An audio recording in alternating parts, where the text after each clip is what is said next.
All right, everybody. Welcome to another episode of Martial Praxis. This time I'm joined by Neil Johnson.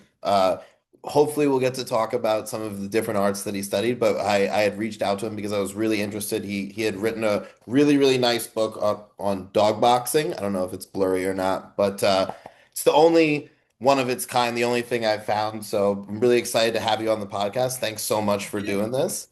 No, I appreciate it. It's good to be on there and see chat to you guys. So Yeah, give you a no, bit of insight, hopefully, to dog boxing.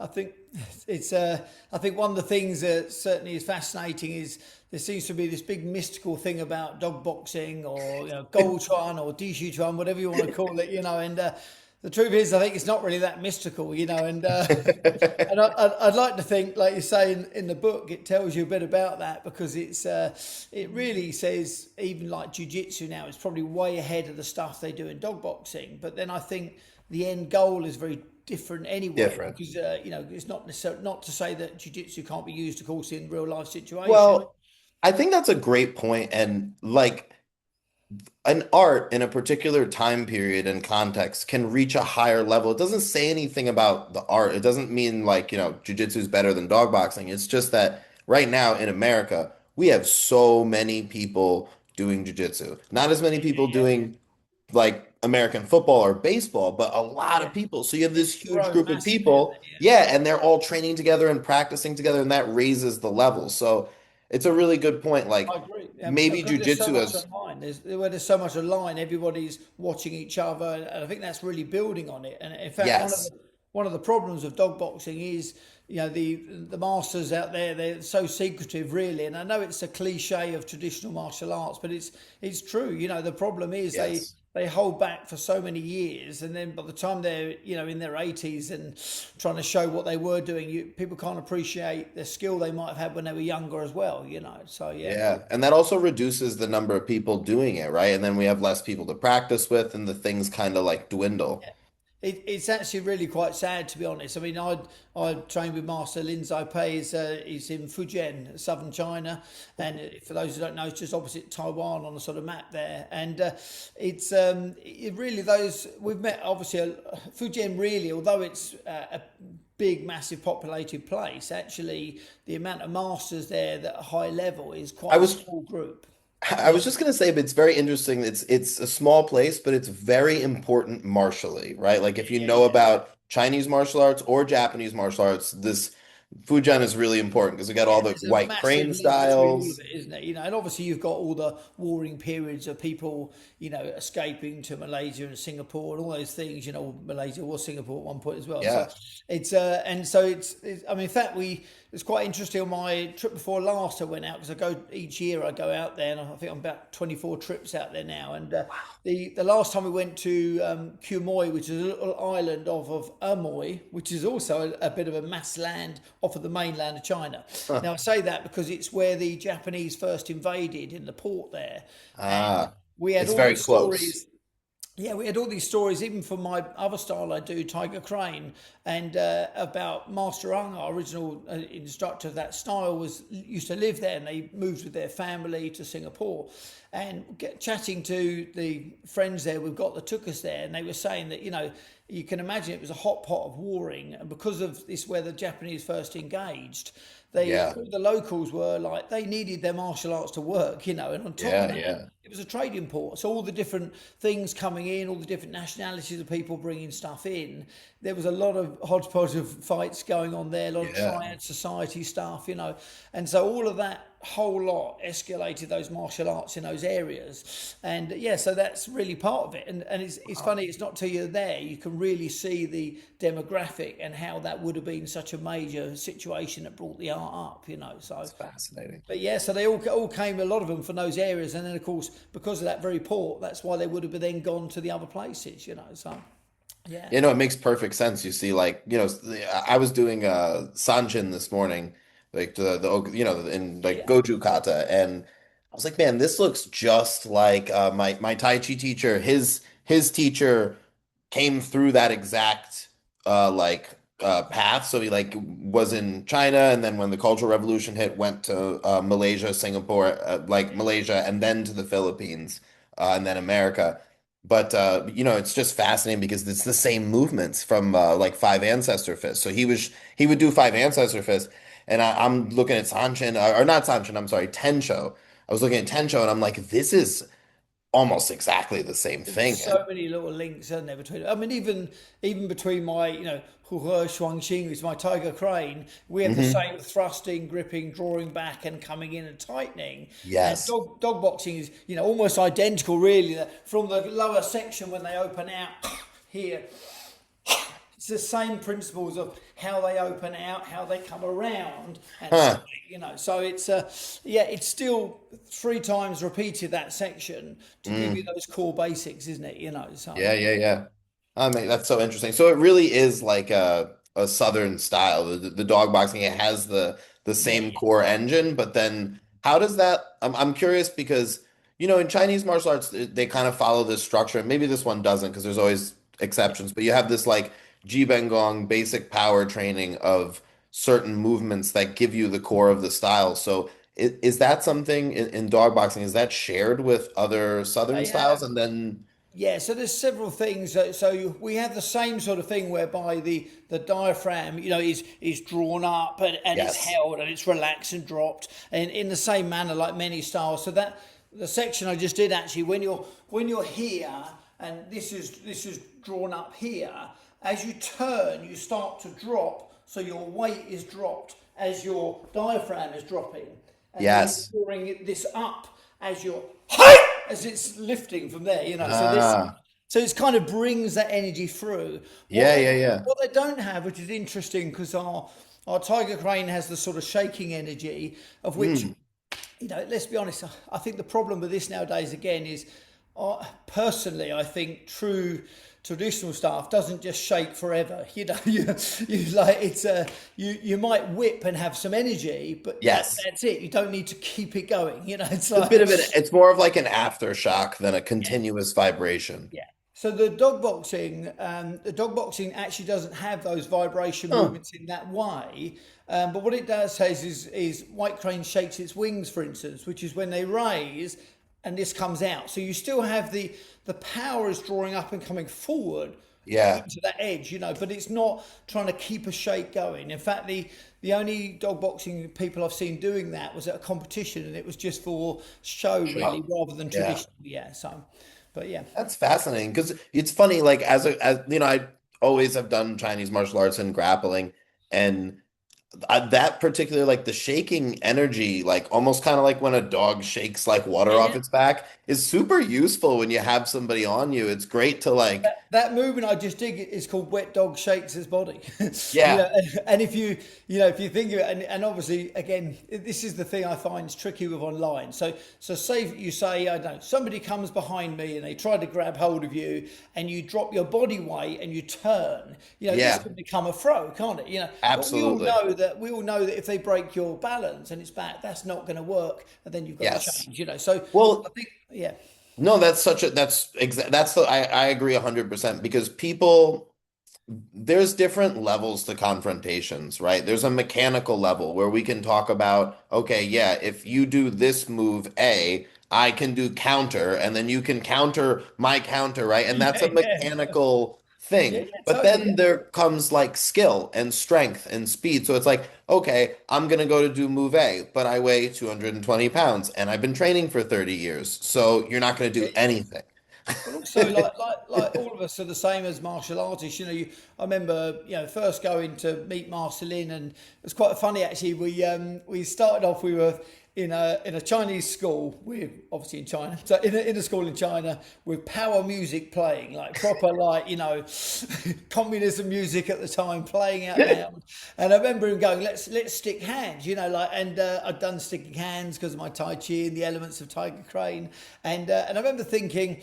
You know what it's like. You want to be respectful, but at the same time you don't want to look like a pushover. So 100%. I'm Totally and understand. I'm sticking, and I'm like, I know where this is going. I know where this is going. And of course, all of a sudden, he just dropped, disappeared, and Yeah.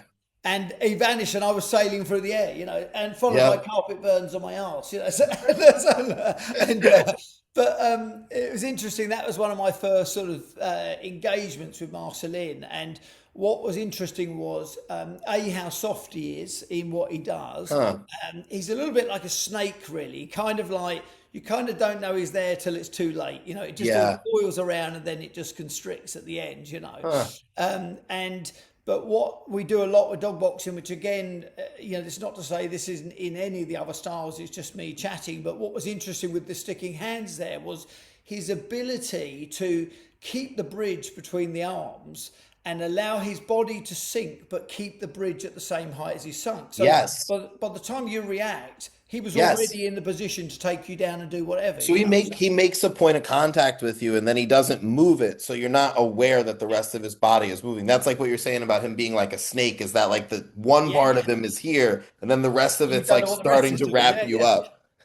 And yeah, so we, that was a great first trip, and we started, learning a few base moves and stuff, and even again going back to writing the book, it was classic Chinese where Neil, I think you should write a book on the style, And at the time I think I was probably about 13 years into training with him and stuff, and I'd Mhm. done 10 years before that with Tiger Crane as well and stuff, and my Tai Chi, and he said, yeah, I want you to write a book, and then I said, well, okay, we're just checking what kind of content do you want in it, how far do you want to go.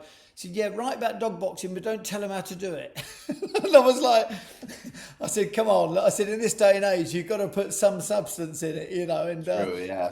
and that's why really the book was as a bit of legacy to my master, and also to give an insight to the style. And Yeah. that's why we agreed to just do two techniques. Like we do that, one That is, it's so funny that you mentioned that because I was looking through the book and I'm like, because one of the things I really love to do is I'll find something like, your book and I'll grab the techniques and I'll, go and roll with one of my students and I'll do it to them while we're yeah, training, and then I'll be like, look, I did dog boxing and jujitsu, and everybody will go, that never works. I go, but it's working. yeah, yeah. And actually, But I was I was. scouring the book. I was like, man, where are the techniques? I was like, okay, here they are. I was like, man, only two. But you know what? But Again, it it's makes it's sense funny, isn't that it? was intentional. I didn't realize. Yeah, it's. I mean, don't get me wrong. I'm not saying there's loads of extra flamboyant whistles and stuff, but what was interesting actually. Now I've never studied jiu-jitsu, although obviously I've seen stuff a lot over the Yeah. years and things, and rolled with a couple of people doing stuff. And but the what was I was quite a proud dad moment. My dad's in the army and he's 22 now, and he went to an MMA club because he's always trained with me for all his life, and so never really had that chance to sort of go training elsewhere. And he just joined a local gym up there, and again, they're a fairly average club. I'm not saying they're like mega high league and this, that, and the other, but he did really well. And of course, he's really fit, being in the army and stuff Yeah. as well. And yeah, without being funny, he did obliterate a lot of the people there, And he said they just said you just fight so weird. He said it's like He said you're like jujitsu, but it's not jujitsu, and that's the Yeah. dog boxing. It's interesting how so So many cool. similarities, but just subtly different. Yeah, So totally. but I That's thought something that was I'd love fascinating. to sort of dive into, is like, because, you know, from my perspective, one place that I deal with this, and it's so suffocating, is with Chinese wrestling and Mongolian wrestling. Everybody views it through the lens of judo. And they're like, okay, well, what's the judo name for that? And it's like, no, this is a different Yeah, move. yeah, It yeah, doesn't necessarily exist in judo. yeah. There's different nuances. But if you need to know, it kind of looks like, Seonage, or, you know what I mean? Like Yeah, if yeah, you, totally. they Yeah, yeah. won't let it go. They'll just demand that you do it. But the whole point is Well, like, there's well, our different first thing nuances is and so different goals. So with our dog first box, thing, how would you James, is this. So differentiate it? yeah, so the first thing this is, historically, Dishu Quan came about because Suya, so Su is a 4-year month, as in April, her name was. She was a nun, she was footbound, and therefore, often they had infected feet or Yeah. painful to walk on and stuff, And so, and of course, it goes back into the history here, which I find interesting. Maybe I'm just a bit weird, but is a lot of No, it's these women, fascinating. as it went down into the lower classes, they would be footbound in the hope they would marry into upper classes and be looked after. Yeah, And of totally. course, many of these women didn't actually marry off, or things went wrong, and so they ended And they up end up, actually destitute. And yeah. so this is the reason Surya ended up in they say it's the Balian Temple, White Temple, and So she joined the monastery as a, Yeah, and None it to, as was a way to it get was in food and yeah. it was in the warring period where they say they were burning the temples down, and so she left that temple, and all she had on her, she took the sun and moon, which is our weapons we have, which is like a moon and a crescent, two different ones, I like and the that's what chakrams almost. they're. I can show you a second outside. Ooh, yay. So this is the Oh, sun and that's moon weapon. So, oh and you wow. can see like the two together, yeah. So, and often like a skinning knife or a whaler's knife, it would be similar. Often Yeah. this might be used to pin and slice as It well. reminds me of the Bagwajang deer horn knives too. Yes, yeah, very similar, Not yeah. so And different. originally, apparently, they would have been on a pole, like a monk's spade. So Yep. whether sickling fruit and shoveling things like that, So anyway, so yeah, so at the end of the day, they learned to fight in the monastery as a self defense, and so because they couldn't stand, that's why so much of it was on the ground, and.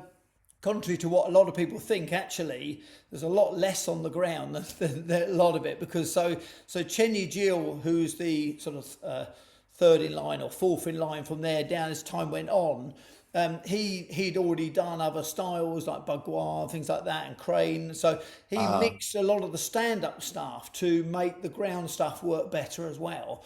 yeah, just to fill the system out. And of Yeah. course, he wasn't footbound, So Yeah.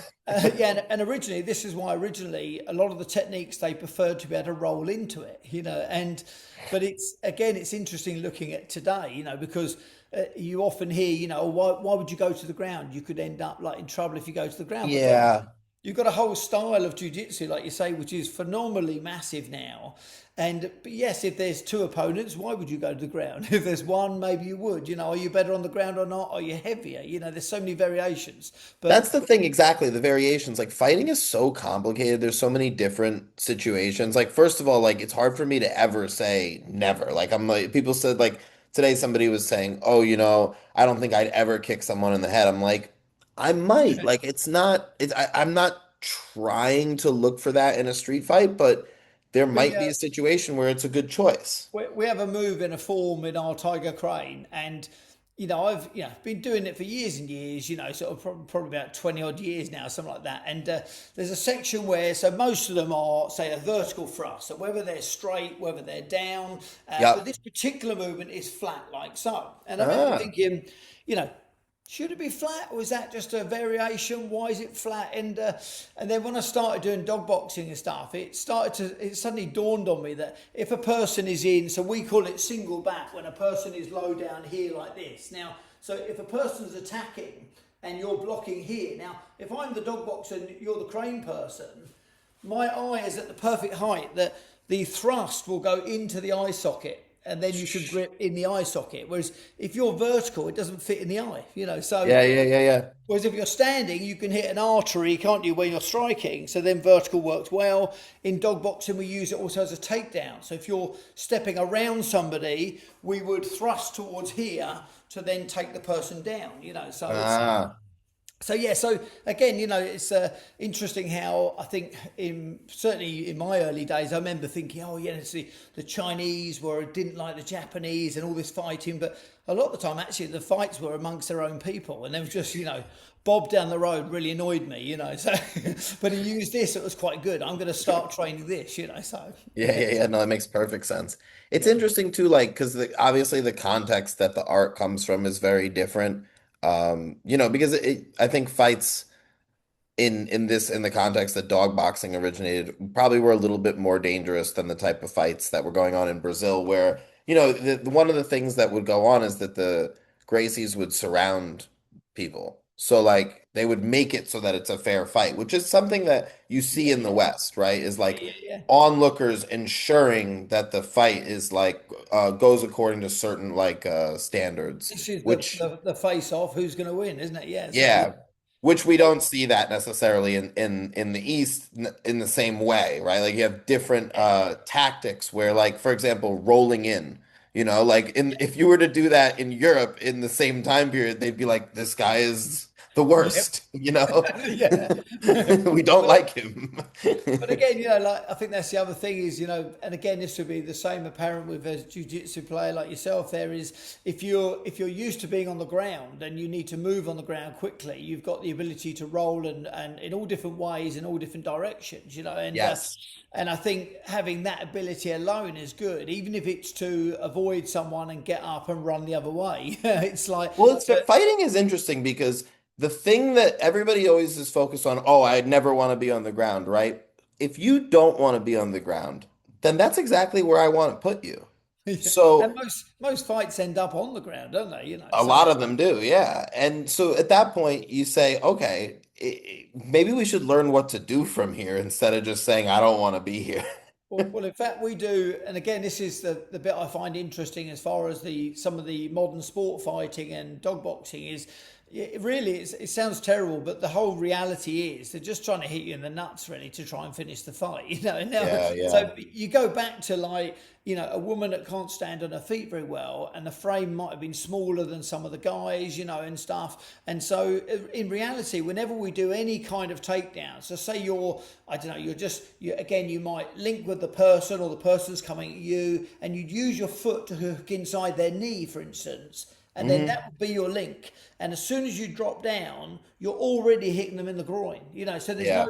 And Master Lin would say that if you're able to kick them in the groin, always kick them, don't punch them or spear them in the groin, because of course your leg's much stronger than your arm, so you're Yeah. more likely to finish the fight. So it's Yeah, yeah, totally. and so we tend to do on any of our, we call it binding techniques when you're practicing locks and things like that. And so for any of those movements, often if we lock, we always finish with a strike to the groin. Or if they're facing, quite often you end up with your arse in the air quite a lot in dog boxing, Yes. with their arse sort of in your face, and Yep. so there we tend to strike towards it, just on the glutes, on the back, to simulate the fact you might have hit them in the groin, and it Totally. gets you used to following up. Again, like you see a lot of karate people, don't you, and stuff, they take down and at the end. Yes. So yeah, very similar in that sort of way. So Yeah, I think that's something that like modern it's so funny how like you have MMA, which is mixed martial arts, but one of the things it does really poorly is combine grappling and striking, right? And the traditional martial arts that aren't known for that and are don't have mixed in them, but they do a well, really great job. Like, even karate or, just stand-up styles of kung fu, but especially this, in dog boxing, you see like what you're talking about, like how you're grappling them in a position where you're pinning them so that you can then strike them, right? Or yeah. striking them so that you can pin them. And that's something I feel like traditional martial arts really have down to a science. I think in reality, when you look at it, they're all the same, aren't they? Can you tear a tendon out? Can you twist a muscle? Is there a point of pain? Is there a submission? Can you lock the person? Can you Hmm. maintain them maybe till somebody else comes to help? Do you need to finish them? All those things. And the reality is, as we know in real fighting, it's all just bloody hard, isn't it? In truth, Yeah. and I think, I don't know about you, but I mean, I'm only 56, but I can feel I'm a bit slower than I used to be, and Yeah, yeah. it's interesting how, yeah, you get better knowledge and you read stuff easier, but you also lose maybe quite so much spring that you had and things like that, and Yeah, but totally. then, and that's the game, isn't it? And I look at some of the MMA fighters now, and they're in their 20s, and they're just phenomenal, aren't they? Their Yeah, like the reactions. movement and the speed. Yeah. That's something that you lose and then, hopefully you can make up for it for skill. But I do, it's tough. You gotta, you better be getting really skilled. But then, it's saying that it's, I say Marcelino, I visit every year. He's 83 now, and he still rolls on the floor. He still does all his we call it butterfly legs, when you sweep the Yeah, legs around and stuff. And like a it's, windmill movement. yeah, and he's a real inspiration. It's, there's not many 83-year-olds that are still walking up a mountain for fun on their day off, Yeah. and getting on the floor. And yeah, he drinks a lot more tea now than he does some of the training. But actually, yeah, like he says, it's your job now, Neil. He goes, Yeah. No, but I think that's one of the things that all the when it's done right and it's done sustainably and as a lifestyle, not, we don't get this as much sometimes in combat sports, but jiu-jitsu is better. It still has this where like there's a longevity thing here where even if, you don't live that much longer than the average person. You're moving around and You you're have a healthy spry and you got your lifestyle. wits about you for a lot longer. And I think that's really powerful. Yeah, and I think it's interesting how, you know, where I teach Tai Chi and stuff as well. You know, my oldest student at the moment is 97, bless her. You know, Wow. and it's interesting how, you know, from those age ranges, I've got quite a few sort of in their 80s now, and you'd never think you'd end up teaching them stuff on the ground, but actually a lot of them are back stuff. I get them doing this butterfly legs, but instead of with the legs extended, so there's more loading on the back, they do it with the legs bent, so it's a smaller Yes, circle, less stress. Of course, in fighting, it's quicker to change direction when your legs are tighter totally. than when they're extended out. You know, but if you're Yeah, but trying to that's try, also mobilizing their lumbar yeah. spine and training So their and they, core and it's so beneficial. It really is. When I look at a lot of modern medicines and stuff and what they do. It's just like you got a bad back, take some ibuprofen, you know, things like that. And it's so I studied with my Tai Chi Bagwazang teacher for 8 years. And at one point, it's funny how Kung Fu is. You have these mythical things, right? So everybody would always like, there were these whispers, there's this hanging leg set. It's really hard. You don't want to do it. I'm like, and of course, me being of course I want type to do A it plus, I'm like, now.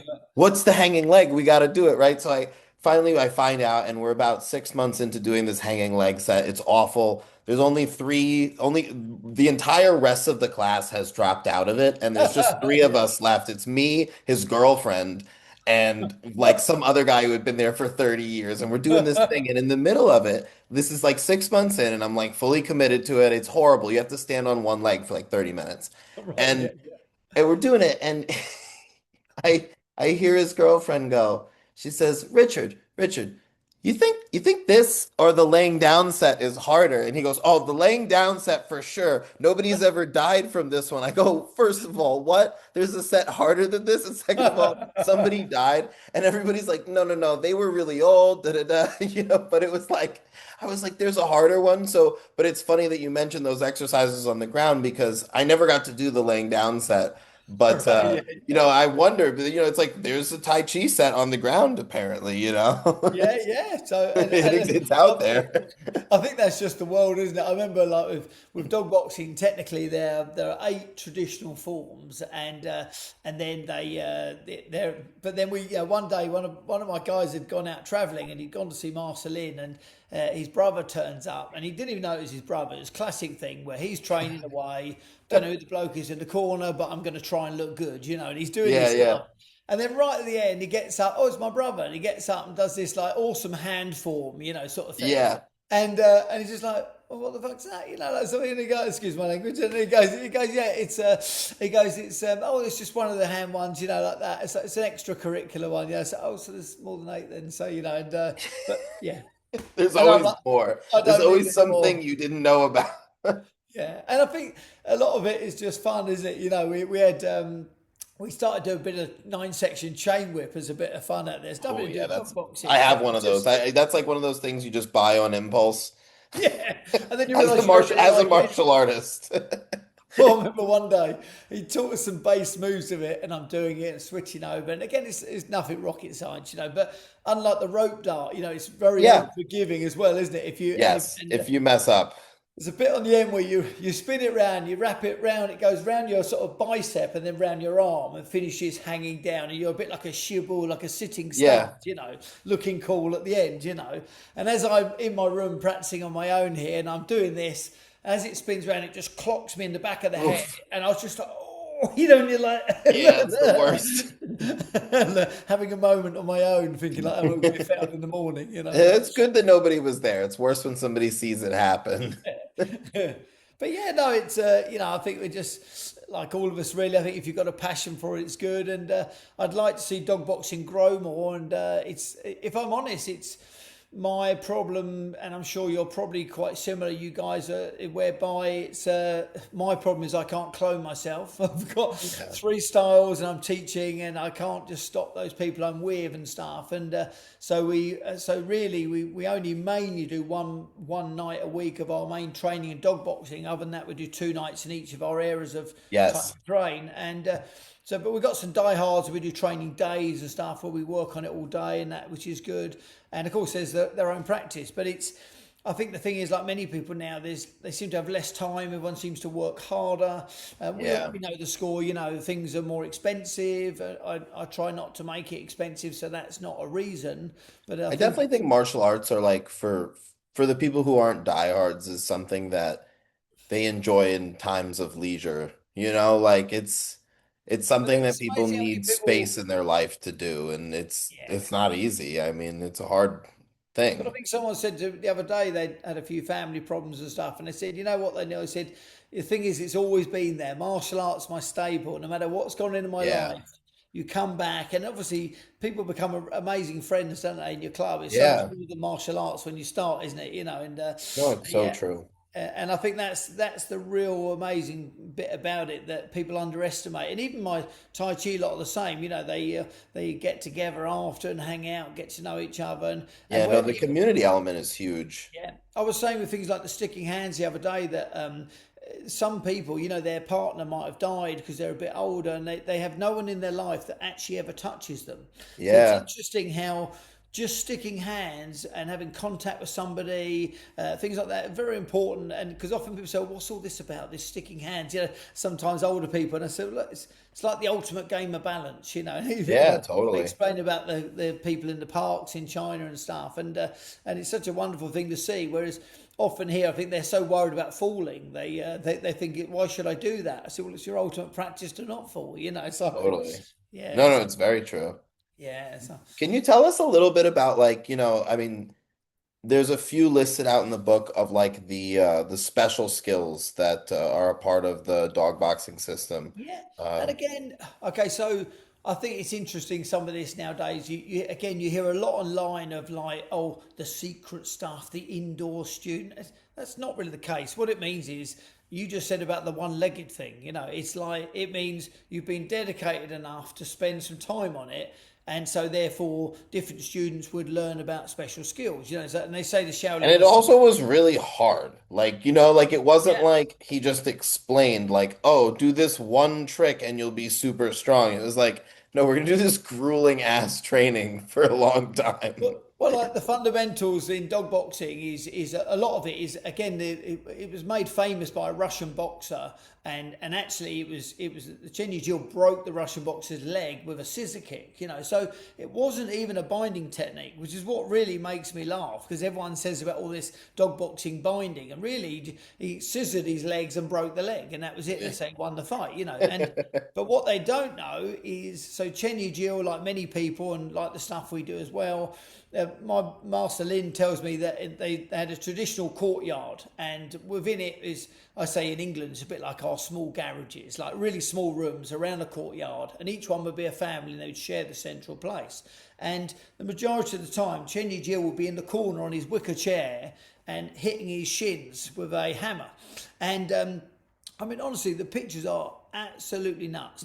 So I do at least 3 or 4 times a week. I'm hit my shins with a metal bar, and over the years, Yeah. we've built up the size of the bar and what we do with it, bending it and stuff like that. But his shins are like, I mean, God knows what he did because mine are nothing like his, and I've been doing it for like nearly 30 years now.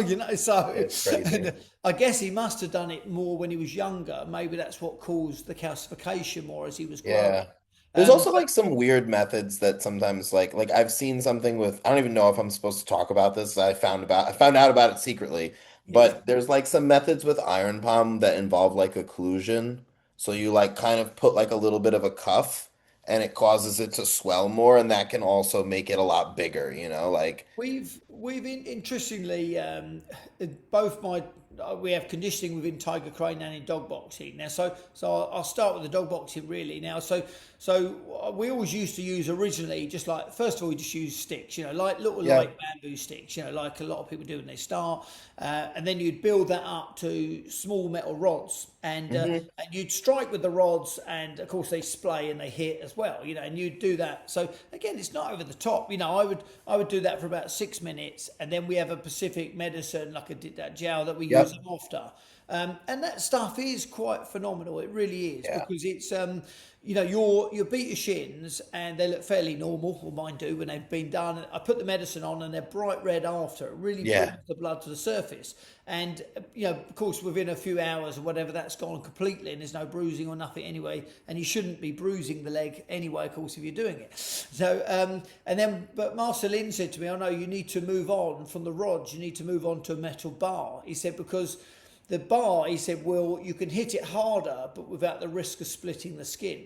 So you've got a mixture of things. You've got the calcification of the bone. Of course, you've got like the three sensory systems. So whether it's touch, whether it's temperature, and whether it's pain. Yeah. And so, you don't want to lose the touch and the sensitivity on it, but you don't want it to be painful. And the body, you've got to do it regularly, of course, to allow your brain to start to understand that it's not something it needs to be worried about because you're conditioned Yes. enough to take that level. Which everybody gets in different ways. If you're a mechanic and things like that, you'll be hitting and using spanners all day, so you'll get a natural conditioning doing that in your job. Totally. Um, Yeah. so we use a metal bar on that, and we always work between. So we don't hit the ankle, obviously the joint, and we don't hit what we call the elephant's Yeah, we nose, which don't is condition the joints. That was something yeah, my Tai teacher yeah, was big on. and He's like, the and karate really, people are nuts conditioning their joints. yeah, it's really resonation going out from the striking is what's causing the calcification. So, but I think really, Hmm. again, it's not rocket science. It's just doing it, and the difference is. I've done it for 30 years and most people don't do it. They start and then they stop. The yeah, the continuity is huge, and then also the jow. Like, I mean, I had some really bad injuries from like wrestling and doing MMA when I was younger, and then when I was training really hard in the Tai Chi school, one of the guys ended up, he was big with the medicine, Yeah, yeah. making different jows and stuff, and even internal formulas, and it ended up healing a lot of injuries. I mean, I had Yeah, to yeah. drink this really nasty thing. It had like rubber tree bark, All which right, yeah. some of this stuff is really fascinating because it's supported like biochemically. Like it has this Yeah, oh yeah, yeah. bioavailable latex. So Yeah, right. like yeah, like I would drink this formula and it basically like plastered my SI joint with this like, you Right, know, yeah, yeah, yeah.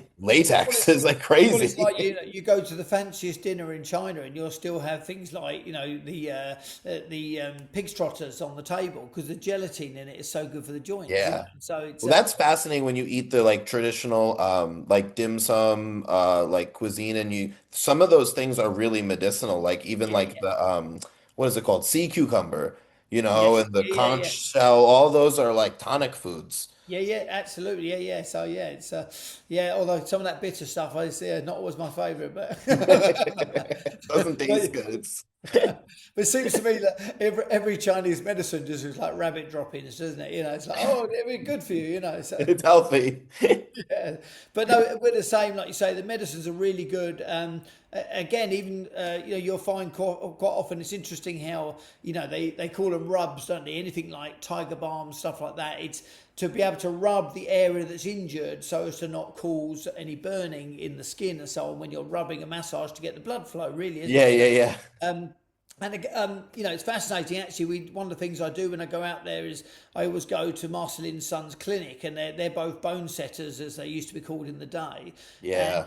and it's fascinating. We were doing some stuff on frozen shoulder, and we get lots of people with frozen shoulder, and it seems to go on for months. And we've had some really amazing results with people, and Oh, really? it really is. What kind of treatments are you using for that? I'm Well, super curious actually, yeah, about that. they're using. So first of all, it's general base massage on every muscle group in the shoulder, so to speak. Yes. Then they would use the gua sha to rub and get the blood to the surface, and then within that massage, then you work on pulling the arm or rotating it in the joint.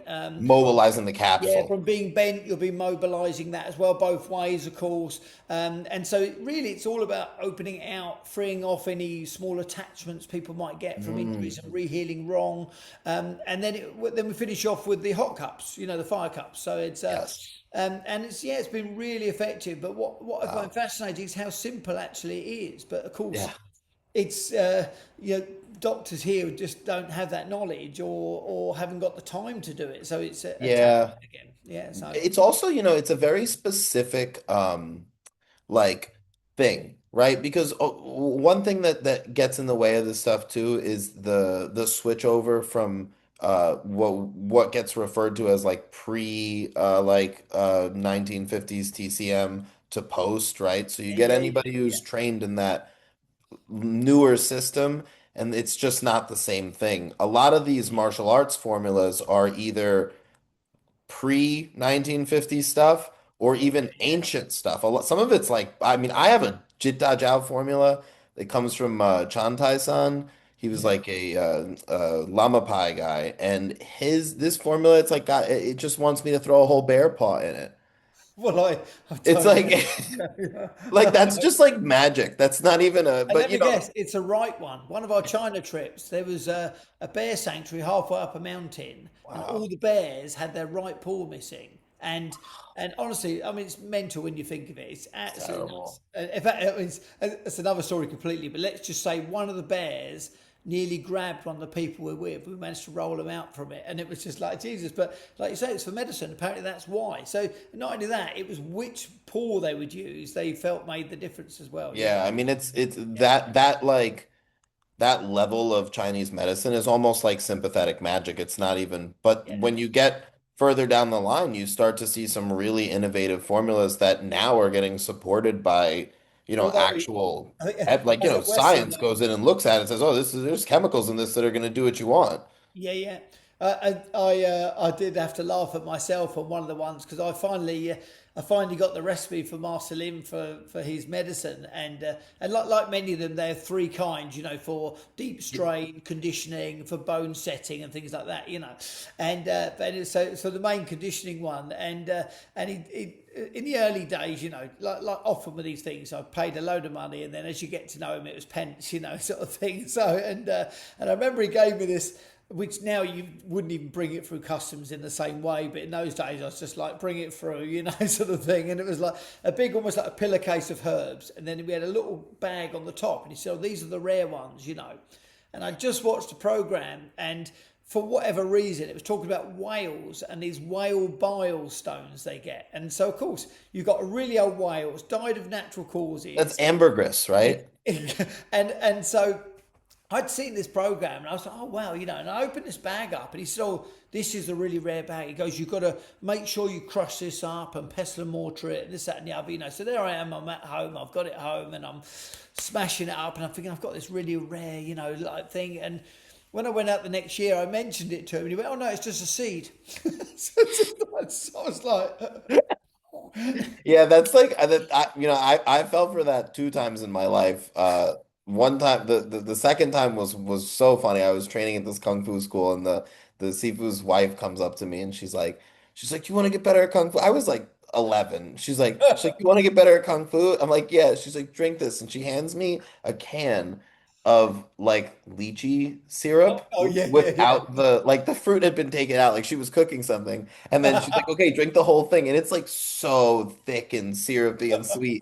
So I like down this thing. I basically had diabetes after it, right? And and she's like, I finish it. I'm like, what is this? She's like, it's a joke. I'm Oh, like, brilliant. thanks a lot. Yeah, I think they definitely have their fun with Westerners, don't they? But, Yeah. you know, so Like you guys will do anything. brilliant. Yeah. So you do the shins a lot? Is that So is that a yeah, big focus in the sorry, yeah, forearm? going a bit off track No, there. I mean this is It's, a lot of but yeah, interesting so stuff. we do finger training as well, the same. And again, you know, it really isn't rocket science. We do anything from like what we call like cotton palm training, where you're just using basically momentum of force coming through to get the blood into the hands to gorge them. You do that in the air, the cotton palm one? You do cotton part. We do some of it in the air. Yeah, we also do. I mean, within the dog boxing, we have. But I can actually show you a bit. Hang on, so I've got. So we have. So this is a bit like a dog boxing sort of. This is our sort of tripod. Yeah, like It's see, like yeah. it's a bit like a person standing. This is their leg, one side and the other. Ah. And so they would have used. Tenny Jill used also Bagua stepping. So they would use the striking. Huh. Wow, that's super Again, no, cool. it's not rocket science, but of course, if you're working your footwork, then that's teaching you to get in as well, and you change. So yeah, it's again same as most people. You know, we're just striking, but whether it's the edge or the palm or the back of the hand, We always use the medicine after. And And why do they call it cotton palm as opposed to iron palm? Is there a it's the only reasoning? difference. The only difference is you're not hitting nothing, so therefore it's better health for the hand. So if Mm, you've got arthritis and stuff, and you want to force the blood into the hands, then that's a good practice to do. If you're got a it. martial artist and you've actually got to hit something, then you need a bit more resonation, don't you, to help from there. But again, we don't tend to have any sort of large puffiness of the hand. Obviously, we get a bit on the knuckles and stuff. The knuckles get bigger over the years, like all Yeah. martial artists. So, but yeah. So, and other than that, we have a like a ball bearing pot where we use spearing into the pot as well, and that's often done with a finger press up. And so there's a mixture of stuff, and again, very similar between some of the Japanese stuff. So the Yeah. Japanese will stand, won't they, in their santin, like so with their pots. Yes. So we would do a The finger press up and the important thing is you're on the tips, not on the pads. So you're on the tip. So if you're, again, dog boxing, if you're striking, there's elements where you strike with the tips and there's elements where you strike with the heel of the palm. There's also elements where you come up. So this is uprooting, of course, when you're coming up, as if it's coming underneath the ah, rib cage. So yeah. each hand movement has its subtleties on it. Within that is also crane hooking claws. So you come over, you hook, and then you use your body weight to pull the person Huh. down.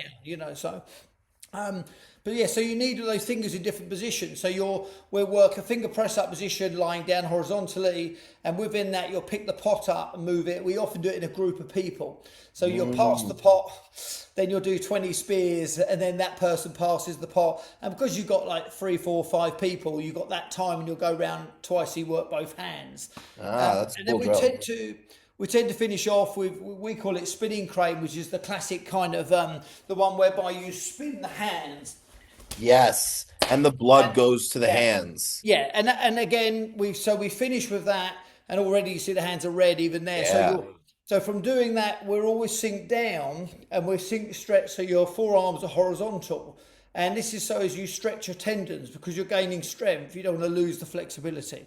Yeah, it'll get really tight. Yeah. Yeah, so that's the sort of stuff we Oh, do that's really, cool. and yeah, I mean, yeah, there's more things than that, but they're the sort of primary things that we mainly do because, of That course, you it's focus on. it's mostly spear, poke, punch, grab. So yeah, so That's groins. cool. And are there dog boxing techniques that deal with multiple opponents and attackers, or is it primarily focused on dealing with one? There are, and I guess again, this is where it goes back to any multiple opponents. Now, obviously, I think we're all taught the same sort of thing. If you've got two opponents, you're fighting two opponents. If you can line them up, you're only fighting Yes. the person in front. So Yep. and the ground's the same. So if a person's standing with one leg in front and that other person's at the side, depending on how you scissor or how you hook and how you manipulate that front leg, for instance, if that's the one you can get to, you You can push intercept that the third person in person. front of the other person. So, in an ideal world, you've broken the leg or something or the tendon of that person at the front, then you've Hmm. got the next person to deal with. Now, if they've also been taken down in front of that other person, you may roll backward, and then you've got one person injured on the floor with a bad leg, and then you've just got the other person standing. Yes. So yeah. There's also elements within stand up of what we call it's part of dragon style, which is another Fujian style. And Hmm. again, they're just, it's funny, isn't it? Again, I think it's a bit of a shame actually that the romance of kung fu and the history is being faded out by it's all rubbish. Dharma was rubbish. There's no cave and all this. And Yeah. I'm No, I really think sad. it's I like to believe it all. no, I agree with you 100%. You know what so this is something that I've been kind of toying with, struggling with for a long time, which is I do firmly believe that at the core of all the Asian martial arts, there's sort of like a similar engine, right? Like there's something about this Dantian, Hara, muscle Yeah. tension changing classic, Yeah, yada, yeah. yada, yada. There's something about Doesn't matter that. where, it's just folklore, isn't it? It's And folk stories. and So all the Asian martial arts, the historical aspect of it very well could be folklore that was invented after the fact to explain things. But there is mechanically a common thread. yeah, yeah, And yeah. that makes me think that it's not just a story, right? Like maybe the story doesn't check out. Like one thing my Tai Chi teacher said kind of in passing was like people think that Shaolin is a place, is a monastery, but really it's an association. And that with the letters of introduction from these associations, you can gain access to better teaching than you would otherwise, right? And so I think maybe the somewhere between the There, history there and the are you got to folklore. remember, there in China there are temples everywhere. I Yeah. mean, literally, yeah. Whether it's the tiniest altar at the side of a little street somewhere down an alleyway, or whether it's the most mega, ridiculously over the top opulent place, it's Yeah. and it's fascinating. I mean, the sad thing nowadays, of course, is the government are drafting in monks and things for Mhm. tourism. So but of Yes. course that wasn't always the case. And Yeah, and some of it's been like almost like I don't know what the right word is. It's not gentrified, but commercialized and sort yeah, of cheapened to become a performance where that actually kind of marginalizes and hides the real art, which yeah. I would guess is sort of Our last trip, we went to the Fujian temple. So in southern China, technically, most people know of Guangzhou, but then there's Fujian temple and Fujian as well. And we've been to all of them and done performances at a couple of them there, and none of them are on the original spot. They're all just down the road. I remember going to the Guangzhou one in early years, and thinking, oh wow, here I am at the Shaolin Temple, like you do. And then I went back a few years later and hardly recognised it because it had been built out of, an unbelievable size to what it was. And you yeah. used to be able to see literally just out all forest out across the land with hardly anything there. And then of course it's just a metropolis of buildings now over the years. And Yeah. then one day we were walking down from where this temple was. We thought, oh yeah, they've just made it bigger. I said, what's this? And it looked like a rubbish tip. And it was the old original gate they'd re-erected from this Oh ground, wow. from where the original place was, And I was like, so I've been here 4 times and I was actually not even going to the original place, but I didn't know that. And then the Putian temple's the same. It wasn't at the top of the hill; it was actually at the bottom. Now it's at the top. Yeah. And the Fuqing temple, again, they all love to say we're the first, original Shaolin temple. But they found a really old stone in excavation which predated what was known of the others. But of course, that's just what they say. Of course. Yeah, of course. But the thing that was fascinating is there was nobody. Although we met some local martial artists, none of them were actually Southern style martial artists. They drafted in Northern monks to do it, and now they've rebuilt the whole place and they're drafting in, trying to get Southern stylists there to rebirth the To Southern rekindle martial the arts. interesting. Yeah. So yeah. So it's very difficult to go back on that sort of side of it, isn't it? It's but Yeah. But I think that it's like it's weird because from the historical side, obviously, it's kind of a mess and it's hard to know what really happened. But when you look at these things, it's just uncanny the resemblance that they carry to each other and the so, so things will change a lot I don't know when you started, James, but we certainly when I started, I was I'd done funny enough judo and stuff when I was younger and a bit of karate and yeah started with a couple of friends doing kung fu and I remember just like hearing the stories and being absolutely fascinated by it. And yeah I'd been training a couple of years and I went out with my instructor for our first trip. And if I'm honest, we were like sheep. Get on a bus, go where we say, perform, get back on the bus, go. yep yeah, And that's how it was when I went to yeah, China for Chinese wrestling. It was just like they picked us up at the airport, they drove us to the hotel, we did exactly what they said when they said, but it was very nice. I mean, it was much at the better same than time, I loved it. It was yeah like the first time you eat anteater and things like that. yeah It's just like, what is it? Oh, baby battered mice. Oh, okay. all right. So yeah, I mean, and that was the fun stuff, and I think even just going to some of those old temples as they were, and the visions in your head of all the things that must have gone on in the past, but I think nowadays, of course, it's that is dying because everything's modernised, isn't it? I mean, the original home of dog boxing, we were lucky enough to have gone there and performed quite a few times to the local villagers, and the mayor there we knew very well, so we'd go out That's to eat cool. with people in the village as well, and now that building's been completely knocked down, and Yeah. it's weird. It's so easy to go, that's a bad thing. I mean, when I first went there, it was rolling green fields of crops and mountains and single-story buildings, of which one of them was the dog boxing, this square I said about. And when we started practicing in there, and that it's funny, the locals said, "Oh, it's so good to hear the local dogs again," because we'd be shouting, which That's so they funny. they didn't hear it so much now. But of Yeah, you course guys now, have some kind of unique kiops, right? yeah, we do some shouts, and again, even that it's funny, isn't it? It's not just shouting for shouting's sake. It's to bring the energy up, It and gives you a so. certain body shape. Yeah, so what's interesting is you'll have so some of the movements. So I showed earlier the one where you come up. Now, so Yeah. that is a bit more like if you laugh, it has a lifting element. So Uh-huh. this will lift that element up. As if you're doing a strike down, height, it's different the sound because your diaphragm's dropping rather than lifting. Um, Interesting. and of course, you'll get the same with things like calling crane. They have a different way you're breathing out or breathing in and making a noise out, which is very strange at first as well if you're not used to that kind of Yeah, they thing. have that in Tai Chi, like the Yeah, yeah. So it's Oh, so it's fascinating those elements of it like that. But yeah, but that's sadly that super home's interesting. gone now and it's just tall tower blocks. So they've got hot water and nice places to live, so you can't moan, can you? Yeah, So really. No, I mean, I think there's something so important about those stories and how they inspire you too, like I think if I hadn't heard those things about those masters and kind of had those ideas, yeah. it inspires you to train. And we pass them on to our guys, don't we? When you teach, you tell staff and, all those little stories that we do and that, I love all that, I mean, Yeah.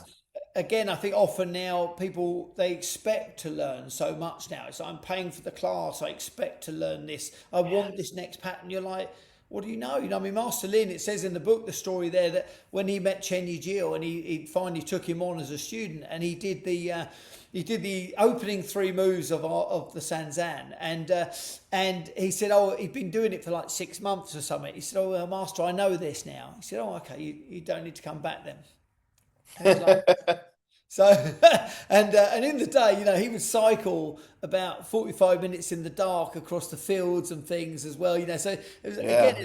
these are those stories. But if you've been there and you hear it and you see it, you imagine the dark and the dogs all barking, and things like that. And he would arrive, and he Yeah. would train, then have to make his way back for another 45 minutes after training for about 3 hours. So very very few people today will do 4 hours a day unless you're a Yeah. professional fighter. I think it's funny because in the beginning of my teaching career, right? Like, like super open, show anybody anything. And like I've gotten progressively more and more secretive and more reserved, Yeah. And I think some of it is sort of just like kind of being able to keep the magic alive for people, Like it Yeah, I think the students need to approach the teacher like almost the way you like approach a potential partner and be like, I need to coax this person yeah, into yeah, yeah, showing me yeah, their secrets. Like, not that it should be secret, but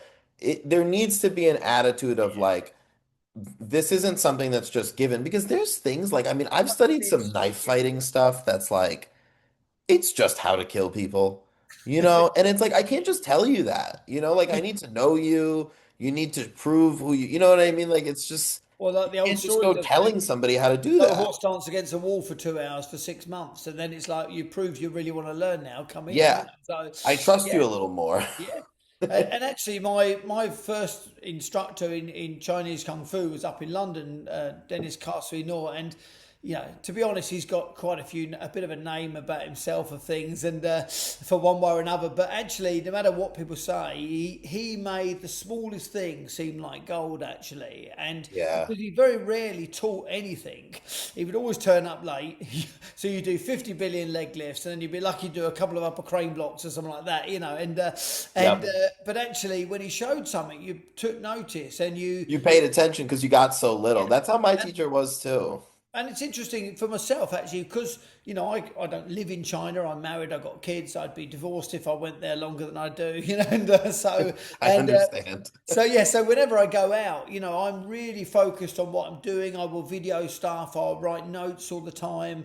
And so It's funny. He will have students that are there every single day, and they still don't see what I'm seeing in the movements because they got it every day. They don't appreciate it. Yes, So yes, yeah, yes. and then I'll go home and drill it, and then on top of that, I've got to go out and try and impress him when I go out the next year. So Yes. so that gives me motivation. So yeah, no, so I'm quite lucky. It works well for me. Could you really briefly, I have just two more questions for you. One is you talked just now a little bit kind of like about your process for when you go out there. I'd be really interested to hear a little bit more about that because it sounds like you're trying to preserve what you need in order to be able to train when you get home versus just Right, yeah, kind of training and yeah, then yeah. remembering Well, what you remember. I think first of all, probably like many martial artists, I think when I was younger, I did lots of full contact fighting. I did like 10 years of competition fighting. Absolutely loved it, and still love a bit of a scrap, sort of thing as well. But actually, when you're teaching and passing it on and stuff as well, your focus changes a bit. I think as you get older, and sometimes as much as people belittle forms, I think forms are a very good way of preserving the art and the style and learning the It's muscle a memories. phenomenal training method. I mean, Yeah, like I'm comfortable just coming out and saying it. Like as somebody who does combat sports, like I mean, I learned to I know this guy Joe Keat. He's a Choi Li Foot guy. He was doing jiu-jitsu with me at one point. It was like, show me some Choi Li Foot. And we were having like a late night sparring session with a bunch of MMA guys. And man, I was just tuning them up with this little like it's like like you come down and then yeah, you yeah, bring your yeah. hand around and then you drill them over the top and they're like, "What the hell is that?" I'm like, "Ah, there's some kung fu stuff you guys don't believe in." Because you've done it so many times. And it always makes me laugh when they say, "Oh yeah, forms are useless." I'm like, "Well, hang on a minute. So if you're a Thai boxer, are you telling me you don't practice moving in for the clinch, to knee strike, and you don't practice that movement, you don't change the angle in which you knee at, do you You not don't change ever the way?" just stand there and imagine there's an Yeah. opponent there and think about what It's you never just do. free fighting, is it? You're training a set group. The only difference of a kung fu pattern is you've got more movements you're practicing in a longer time, isn't it? The only difference with the kung fu pattern is you get some real advice from some people who have been practicing a lot longer than you Yeah. about what you might want to do in that particular situation. So my training out there. So in truth, my one of my worries with dog boxing actually, in truth, is unlike jiu-jitsu, it's not tested enough with other people because it's so secretive. The circles are quite small. They truly need to be tested more. And in fact, I'm trying to do a bit more with my guys now. That instead of learning a technique, it's like, well, what do you do when that technique goes wrong? Yeah, yeah, What like brings up that level? experimenting with the principles behind the technique under Yeah, pressure. so as much as we've got the I've kicked you in the balls, it's all over. You always get the weirdo it doesn't affect.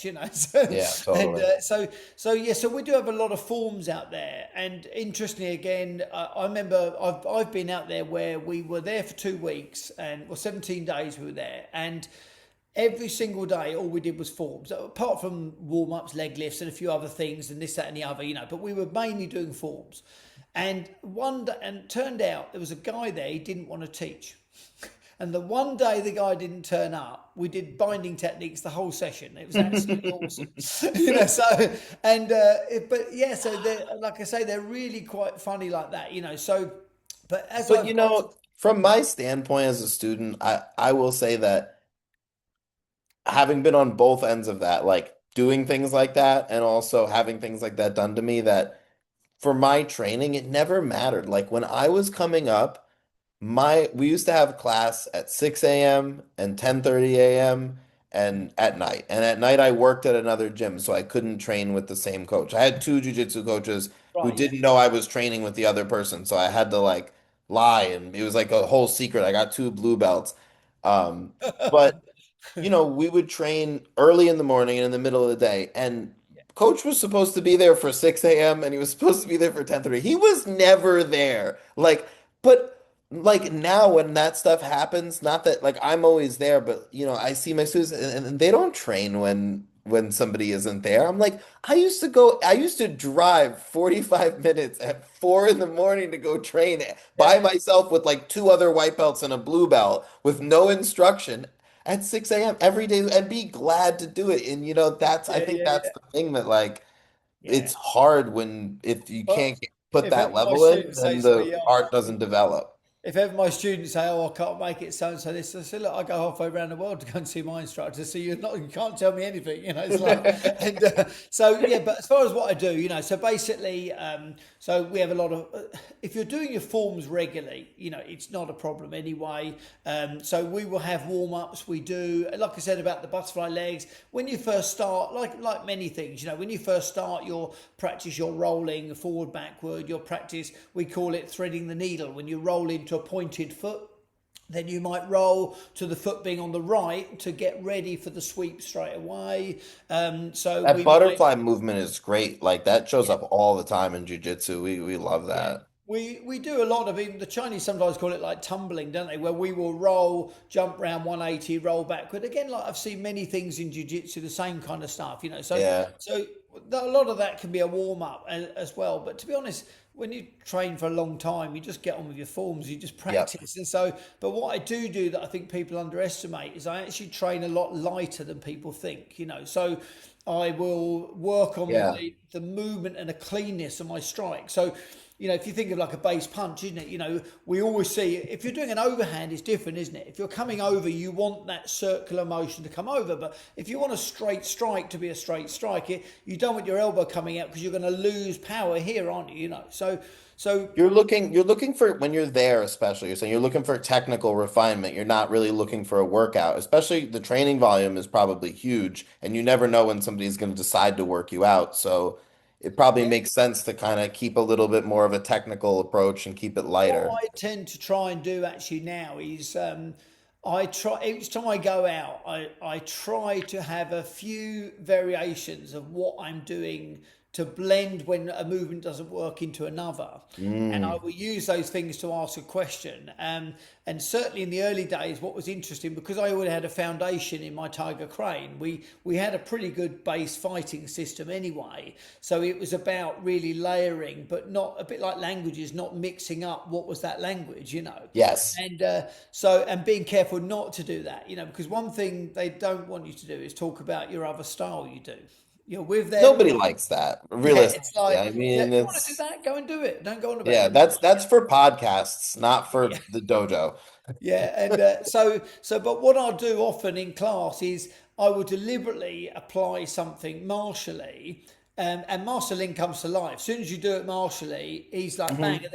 and then he'll start adjusting something different. Like I don't know, it might be you do like a classic roundhouse kick, and you often get the bit where someone catches the kick or they're underneath, whichever way. And he will show a different jump down of how to apply that from a court kick, which most people would never do. Jump to the Kind of, floor. it's kind of also like what I was saying before about like, knowing how to get your teacher Yeah. jazzed, So right? you, Like, yeah, and there's a great little one which is actually really tricky to do, of course. But if you know what it's like on certain people, it works very well, and others it doesn't. And all it was hmm, is when they've caught your leg and you've jumped down, the leg that's caught, you lock their own elbow in, so you end up twisting their own arm. And yeah. when you then do the same with the leg on the other side, they're opened out either side. And so Ah, and that's a or real you neat may one. so it's again a lot of these things. Sometimes you're questioning, go, well, you'd never do that, would you? I mean, there's a movement called ripping the limbs of the five horses, and it goes back to that thing of like Yeah, yeah, they tie you up. yeah, tie you up and rip them out. And when again you go to do a technique, and if it doesn't work, you can roll them over, and they think they've got out from the roll, but then you end up pinning them, and Ah, you feel like every limb is it's stretched like a out trick. anyway. And but the tricky bit is always getting the arm over the leg, which is the bit that's really hard to do, of course. And but you know what it's like? It's like We actually it's like have that. We have something very similar in jiu-jitsu. We have armbar from a leg lock position. So you end yeah, up with entangled legs and you pull the arm over the leg and you lock it. yeah. In fact, Yeah. in fact, we have a similar thing where exactly that, like you say, the arm goes over the leg, and then you pull, and as long as that's Yeah. rotated, you can break the arm on that, It's and we call fascinating. that the general pulling off the dog paws. So great old names, and it's because when Chinese you are the take best names. when you take them down and put the leg over, and the idea is you push the knee and pull the arm, and it's the Uh, stand up which is the break, on it as well. oof. So, and if you get it good, you can, if they're really flexible, you can put their arm on your thigh, and then you've still got two hands to hit them even when they're locked. So it's Yeah, yeah, yeah. No, that's really cool. That's But almost like they have something like that as a haragatame, where right, you yeah, it's a stomach arm lock, and you right, can yeah, pin yeah. it, and then your hands are free, do whatever you want. Yeah, It's no, that's wild. it. And I think this So is the thing is it's yeah, less. So as far as what I do, I train my forms. I start off very lightly and I build it up. And as I get closer to the time, I start building it to performance level. Because got it. the truth is you're always on show there. But and that's where things like the power generation comes in. So you can still train power generation, but without being really fully Taxing excited. yourself. As again, same thing. You'd never hyperextend the joint. You'd always stop just short, and you just build that up more and more, and so it becomes a whole body motion through when you do it, rather than just arms, sort of thing. You'd use your legs as well to enter in. So, but yeah, so I would build that, and And you also do a lot of like video and note taking as well. yeah, every time. Yeah, I've always done it for years, and in fact, they're always fascinated. But it makes me laugh. They're always fascinated by my writing, of course, because it's English Yeah, handwriting, and my writing is horrific. And yet to them, they're me like, "Oh too. my god!" Like, I'm like, it's the only people that think my writing is good. It's so funny. Yeah, and I wish I could say my Chinese was a lot better, but I can get by okay-ish, but I'm Yeah, a long way from really fluent. gotcha. But I say I'm dyslexic in English anyway, so actually I would consider I'm pretty lucky. At least I don't really need a Not quite translator. that bad. Yes.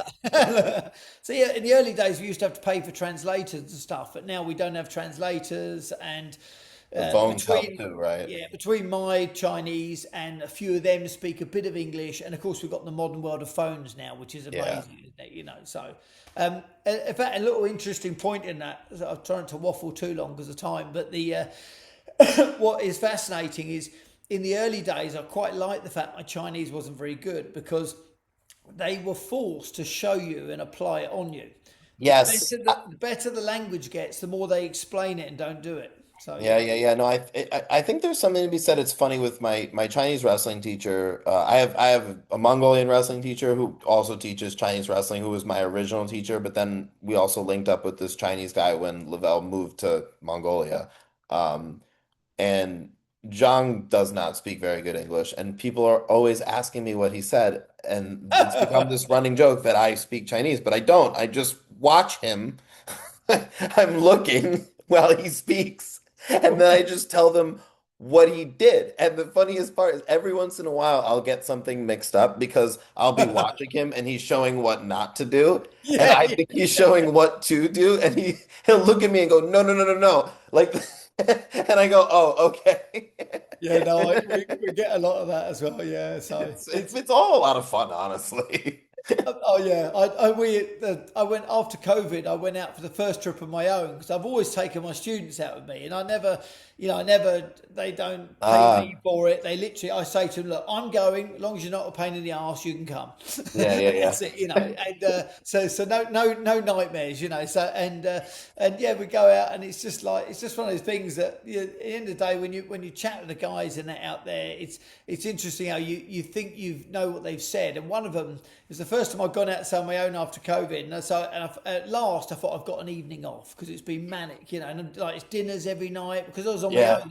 They were so hospitable, they're amazing, and it's like, Throwing Baiju at you. but I'm supposed to be training, I can't be drinking Baijiu, things like that. And so I thought I had the night off, and I was like, I'm just going to relax, I got in my hotel room, and literally the phone went, wait, like, so, Neil, where are you? I was like, we're all at the restaurant waiting for you. I said, oh my God, like, quick, like, so yeah, and so I totally got it wrong. I thought I was off, and I wasn't, so yeah, so So last question for you. One thing I want to ask about because I think, I love jujitsu, but I think for self-defense that it's lacking some stuff.